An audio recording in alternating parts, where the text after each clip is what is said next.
आदरणीय साहेबांचा फेटा घालून आणि धनगर समाजाची परंपरा असलेला पेरावा त्यांना त्या ठिकाणी घालून त्यांचा सत्कार करावा।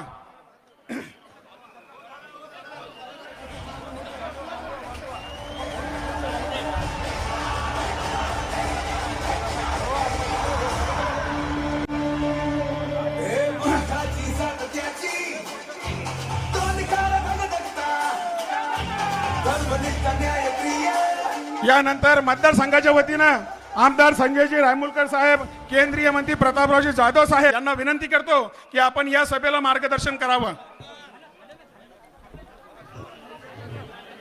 आज या ठिकाणी महाराष्ट्राचे लोकप्रिय मुख्यमंत्री, लाडक्या बहिणींचे लाडके भाऊ, लाडक्या शेतकऱ्यांचे लाडके भाऊ, आमच्या तरुण